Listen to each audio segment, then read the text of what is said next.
The House in Marsh Road, 1960. Some films do not scream for attention, they whisper. The House in Marsh Road is one of those quiet nightmares that tightens its grip slowly. Released in 1960, this British thriller uses isolation as its primary weapon. A peaceful countryside home becomes a pressure chamber where secrets ferment and trust dissolves. There are no explosive twists, no sensational gimmicks.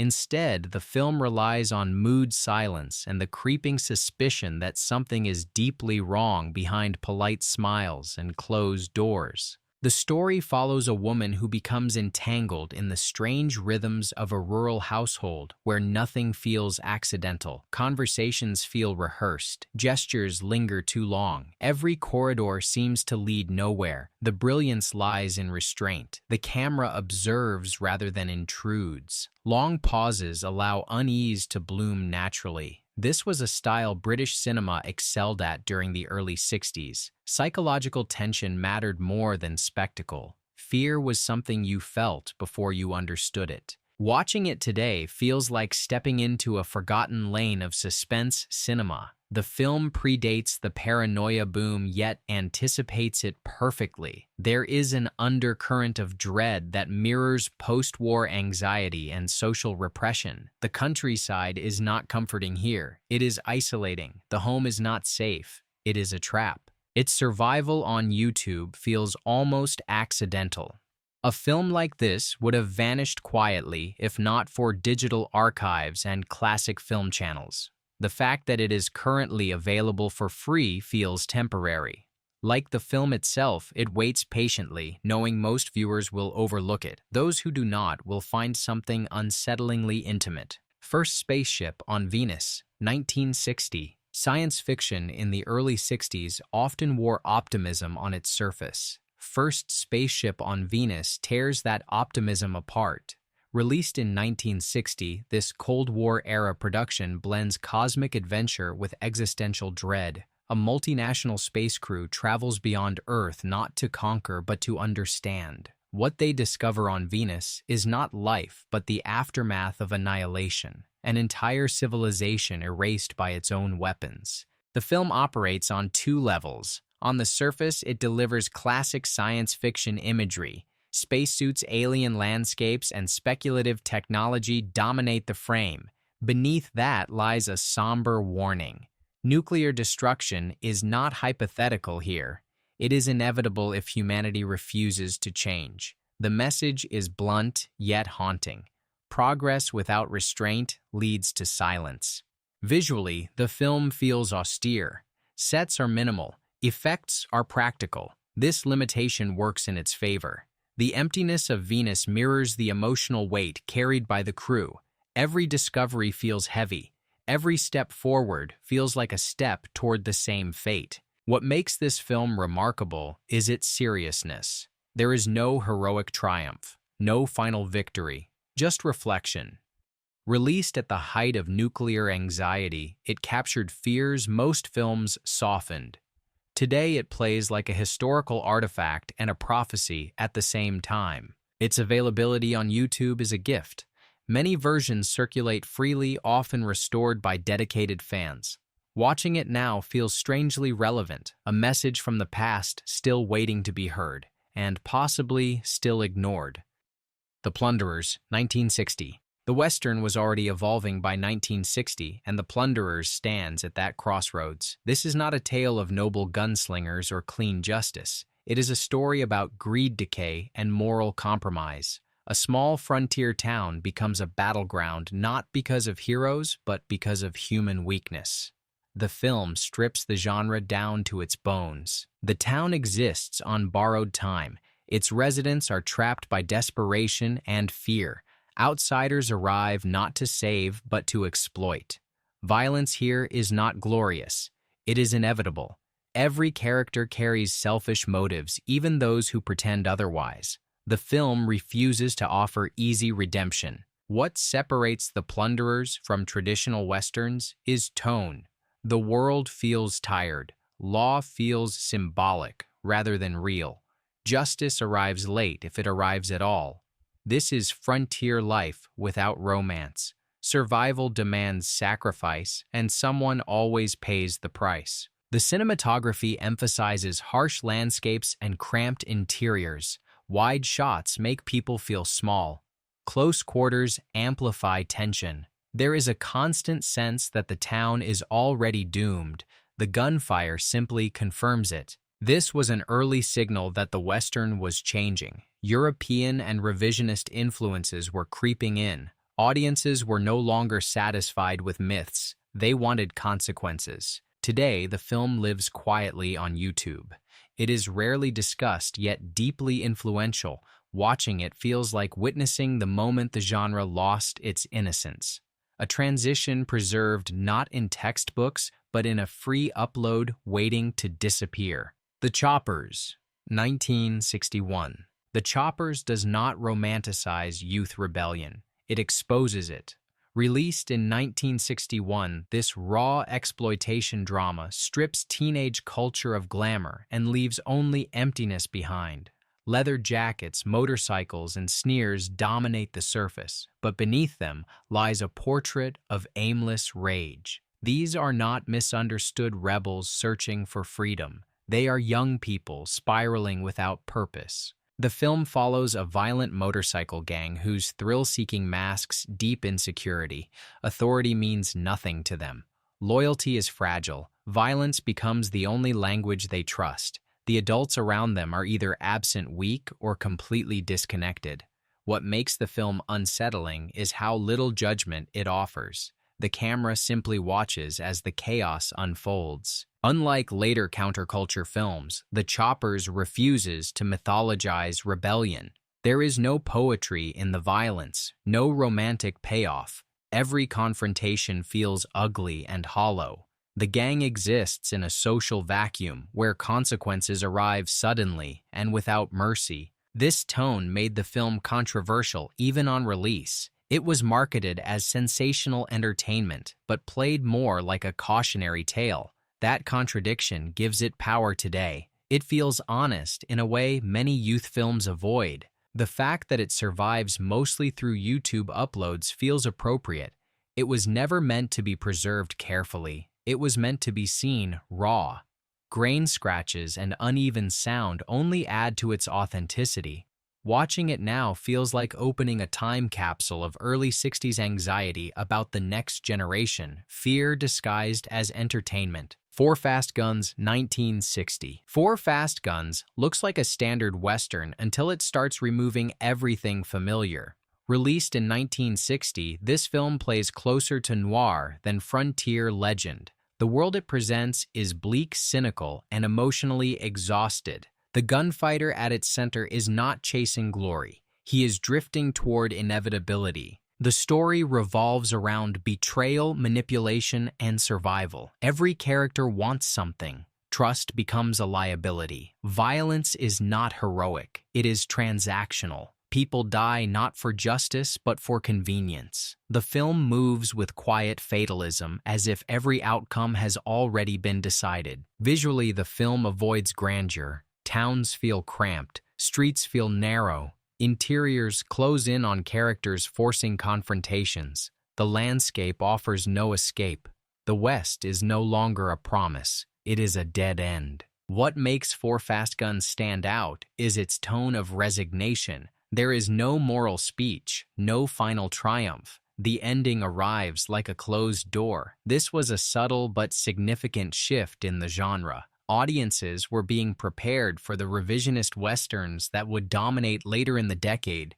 Today, the film exists quietly on YouTube, often overlooked, often mislabeled.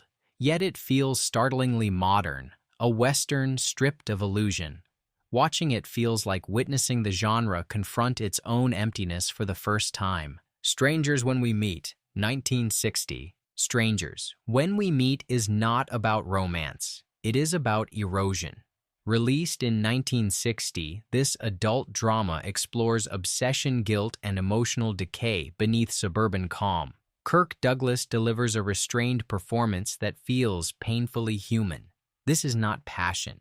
It is quiet self-destruction. The film centers on an architect whose affair becomes less about love and more about escape. The suburban world around him appears perfect, yet feels suffocating. Conversations are polite, houses are beautiful, lives are hollow. The affair offers illusion, not freedom. What makes the film powerful is its patience. Scenes linger. Silences speak louder than dialogue. The camera often observes from a distance, as if refusing to intervene. There is no moralizing voice, just consequences unfolding slowly. The story reflects anxieties of the post-war middle class. Success did not bring fulfillment. Stability did not bring happiness. The film dares to say that comfort can be its own prison. Its availability on YouTube allows modern viewers to rediscover a type of adult drama Hollywood rarely makes now. Serious, intimate, and uncomfortable. Watching it today feels like overhearing a confession never meant to be shared. This is not a forgotten film because it failed. It is forgotten because it told an uncomfortable truth, and now it waits quietly online asking who is willing to listen. Charade, 1963. Charade looks like elegance, but moves like danger. Released in 1963, this film disguises paranoia as romance and murder as wit. Audrey Hepburn drifts through Paris surrounded by charm, beauty, and deception, while Cary Grant smiles through uncertainty. Nothing in this story is what it appears to be, and that is precisely the point. At its core, Charade is about instability. Identities shift, names change, trust evaporates. The plot unfolds like a game where every move reveals another lie. The brilliance of the film lies in its tone. It never allows fear to overwhelm charm, yet never lets charm erase danger. The balance is razor sharp. The story begins after a man is murdered and his past comes crawling back through shadows. His widow becomes the target of criminals, each convinced she knows where stolen money is hidden. Allies appear and disappear. Truth bends constantly. Even the hero may not be who he claims to be. What elevates Charade beyond a standard thriller is its awareness. The film knows it is playful yet refuses to be shallow. The humor sharpens the suspense instead of softening it. Every laugh is followed by unease. Every smile hides a threat. Its survival as a free YouTube staple comes from a legal accident. A copyright error quietly placed it in the public domain. That mistake preserved a masterpiece. Today, Charade exists everywhere online, waiting to be rediscovered again and again. Watching it now feels miraculous. A perfect studio-era production available freely, not through generosity, but oversight. A reminder that even polished Hollywood thrillers can vanish and reappear through chance alone. Massacre Time, 1966. Massacre Time does not ease you into violence. It throws you into it. Released in 1966, this spaghetti western strips the genre of mercy. Revenge drives every action. Blood answers every question.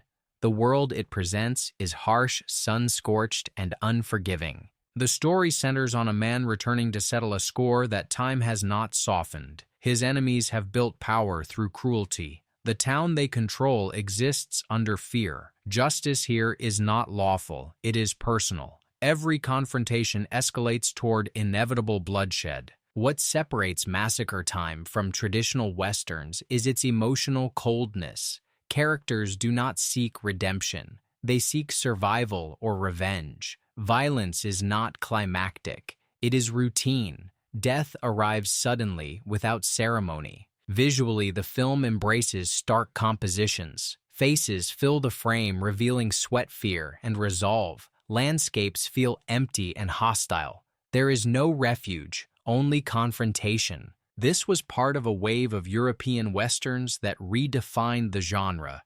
They rejected American romanticism and replaced it with brutality and moral ambiguity. Heroes were no longer clean. Villains were not exaggerated. Everyone carried guilt. Today, Massacre Time circulates through YouTube Western playlists, often in rough prints. The imperfections suit it. This is not a film meant to be polished. It is meant to be endured. Watching it now feels like witnessing the Western lose its last illusions, a genre confronting violence honestly for the first time.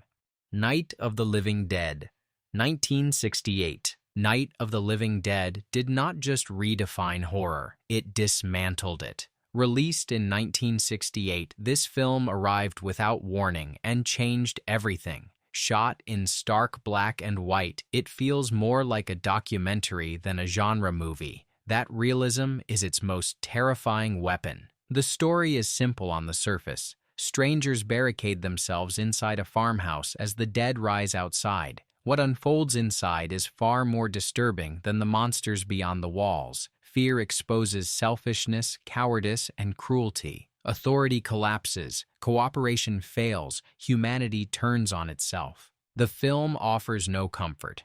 Violence is sudden and unglamorous. Death comes without meaning. Survival feels temporary and hollow. The ending delivers a brutal statement about power, race, and society without ever spelling it out. It simply shows the consequences. Released during a year of political unrest, assassinations, and war, the film absorbed the chaos of its time. Audiences were not prepared. There was no heroic victory, no reassuring message, just emptiness. Its placement in the public domain allowed it to spread endlessly. Today, it exists everywhere on YouTube in countless versions, some restored, some degraded, all effective. Watching it now still feels shocking, not because of gore, but because of its honesty. The monsters are not the dead. They are human behavior under pressure. This was horror stripped of fantasy and forced into reality, and it has never been surpassed. Watch them while you can. 1960s cinema. Everything listed here exists under a ticking clock. Licensing changes, channels disappear, copyright claims erase entire libraries overnight. What is free today may be gone tomorrow. The 1960s reshaped cinema. It challenged authority, experimented with form, and exposed social fractures. Many of these films survived only by accident. Public domain errors, forgotten contracts, private collectors, and digital uploads preserved them. YouTube is not an archive by design. It is an archive by circumstance. That makes it unreliable, yet invaluable. It holds films no one else bothered to protect. Watching these movies now is more than entertainment. It is participation in preservation. Each view signals relevance. Each share delays disappearance. These films were not made to vanish. They were made to be seen, debated, and remembered. Right now, they still can be. Limited time does not always mean scheduled removal. Sometimes it means silence, neglect, forgetting. If you care about classic cinema, this is the moment. Not tomorrow. Not when a platform announces a release. Now. Before the link breaks, before the channel vanishes, before the film slips back into darkness. The 1960s are still speaking, but only if someone listens.